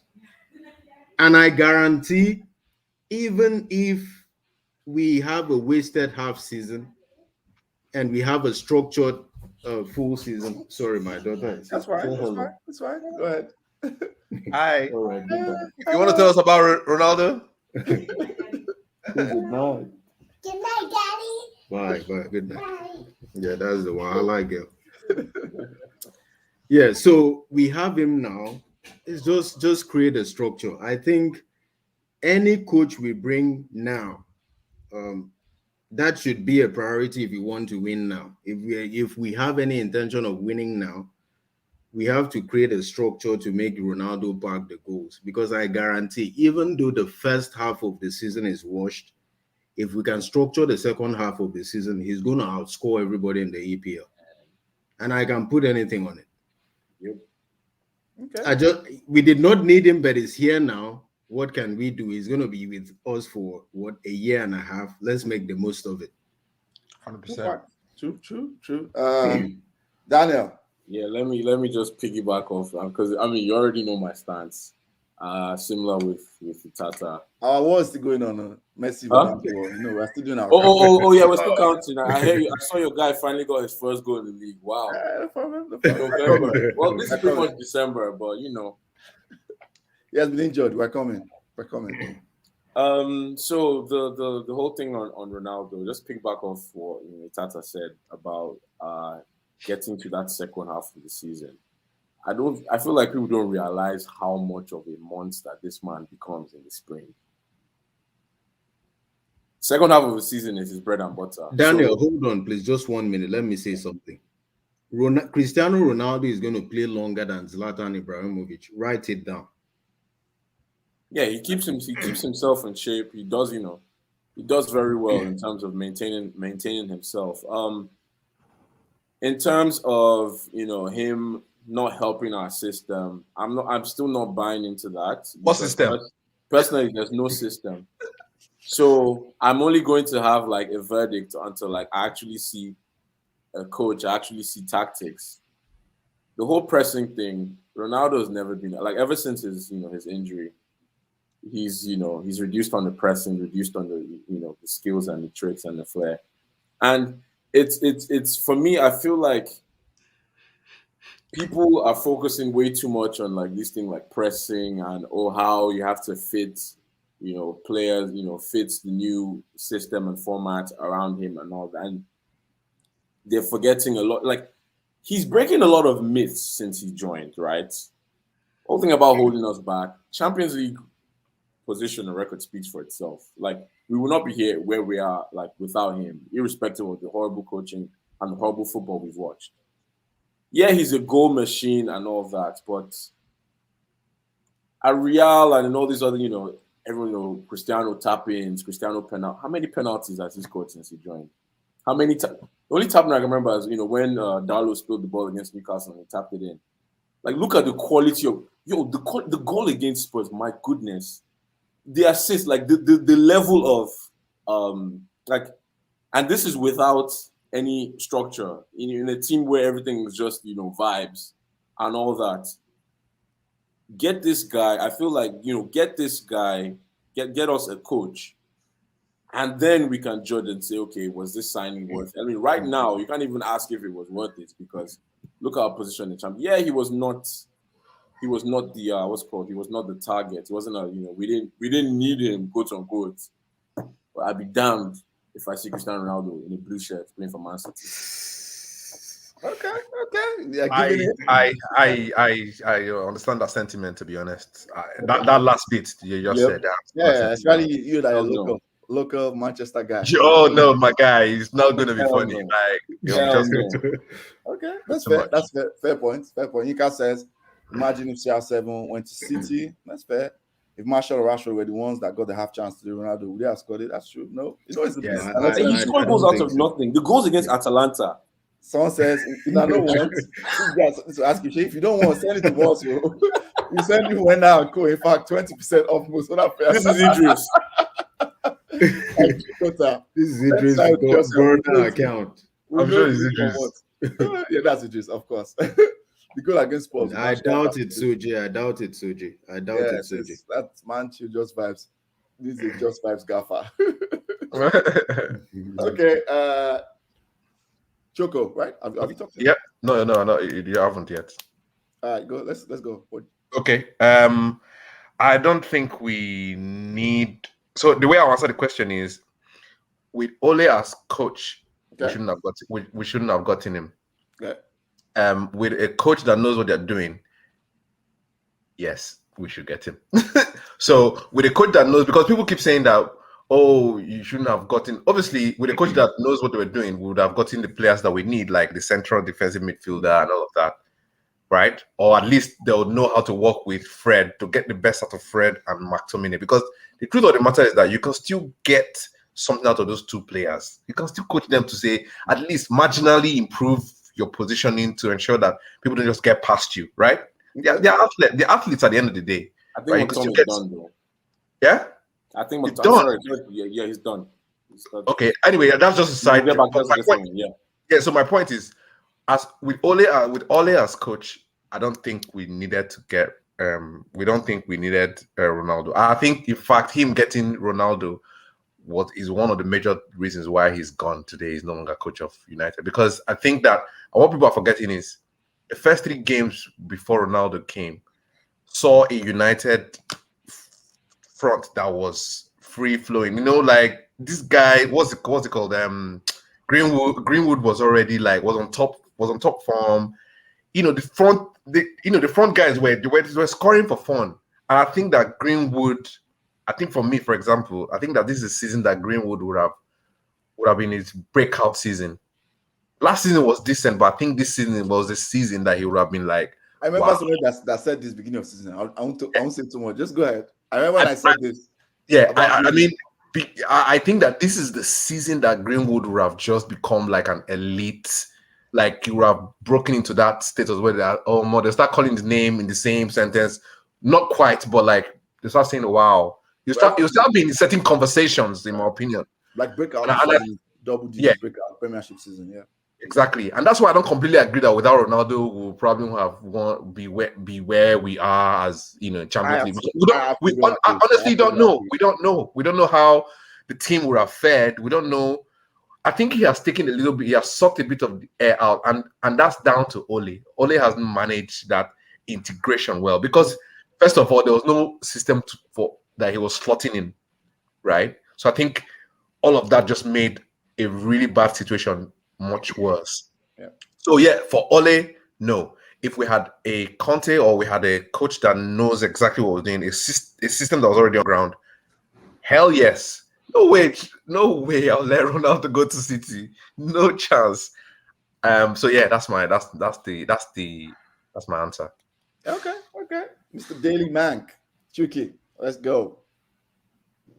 So obviously, Ronaldo wasn't the player we needed.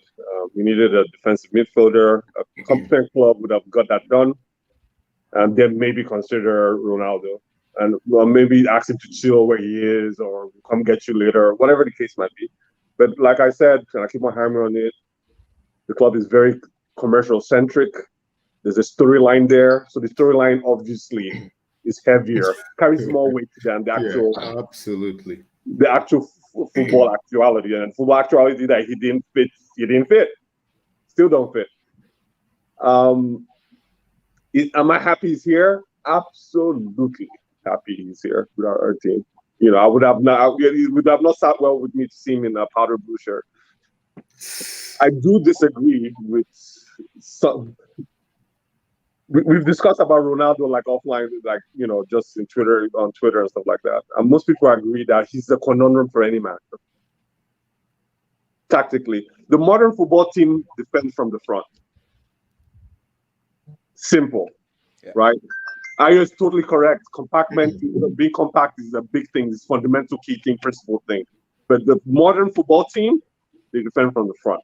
And if Ronaldo is the tip of your spine, it's always going to be a conundrum. I don't care if it's Conte. I don't care if it's Nagelsmann. I don't care if it's Tuchel. Even Pep himself Pep was about to swallow a big concession to get Ronaldo into his team. He had to. What's he going to tell Ronaldo? To press or to do what Jesus? Man, forget that thing. What he would have done is to create an ecosystem behind Ronaldo to support his economy of space, that he's not going to move a lot, but he's going to be deadly. He's going to be an assassin. Like, I don't think he starts him every game, Pep. I don't think that's tricky. He doesn't start him every game. That's what Pep was planning to do. Exactly. You rotate him. That's just bringing him at and nothing Poch will have to do with if Poch is coming, right? So I don't agree with totally Igwe. I respect what you said, but anybody would have had to concede something to fit him in. But you're putting him in because he's dangerous. I mean, if it was like Sani Abacha, who was like who was like the quintessential coup plotter, you send Ronaldo to, you know, because you don't want to miss. You send Ronaldo. Are you going to send Marshall? No chance. All of maybe you, agree with. Do you firing squad because someone they will miss? So he's that deadly, right? And I agree. That's why he fell. He fell because he couldn't architect a balance of player selection that would have supported Ronaldo on the team. Yeah. So I guess that's why a top coach would have handled better. Exactly. Top coach would have said, exactly. You can have Ronaldo, Pogba, Greenwood, Rashford, Bruno, and all the same thing. You can't do it. Can't do it.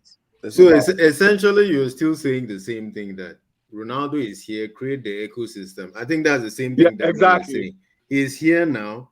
If you create that ecosystem like you put it, Ronaldo would score at will. Yep. And what wins games? Goals.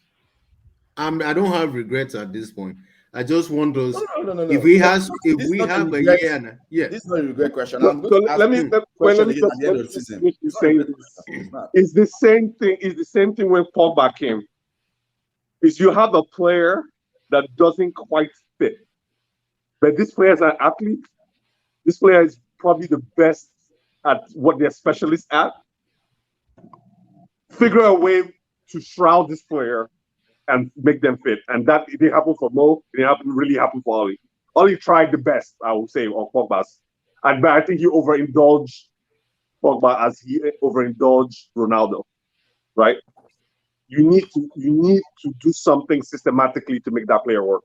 100%. Yeah. Go ahead, sorry. And I go to piggyback, and so we're pretty much come to the end. But let me just say my point. I'll piggyback on Chucky, what he said about Ronaldo. I don't think he should have signed Ronaldo. I don't want to repeat. He has repeated some of the points that are depressing and all of that. The other points I want to go to that people always keep forgetting is Ronaldo is the highest paid player in the Premiership. Can you bench your highest paid player? Nobody can do that. highest paid, not highest signing.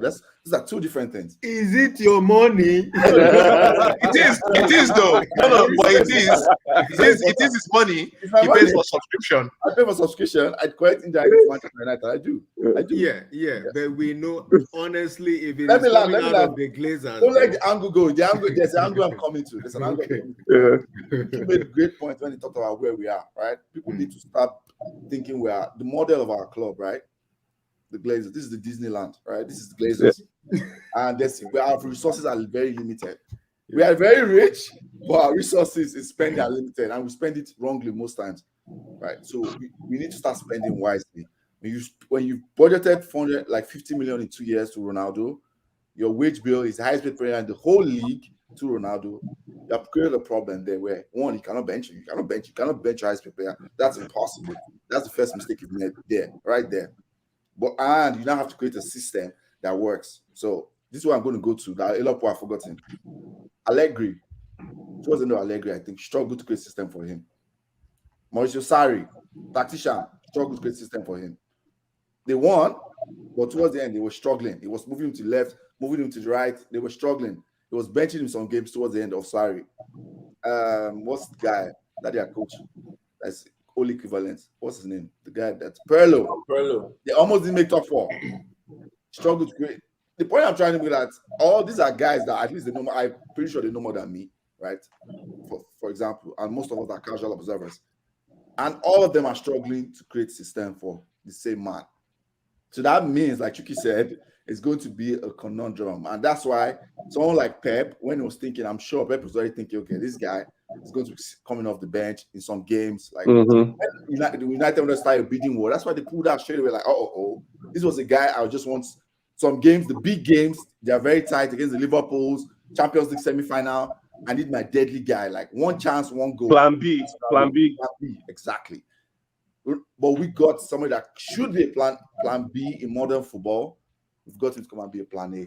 That's the first part. The second part that we are totally forgotten. Now at Disneyland, we already have a striker, right? Haaland is about to be available. Like modern striker is about to be available now. But we have got to Ronaldo. We have locked in for 2 years. So for those 2 years, when Haaland is available, Haaland is going to City. We have locked in with Ronaldo because we want to buy Ronaldo. When they supply a player that is the future for 10 years, is there.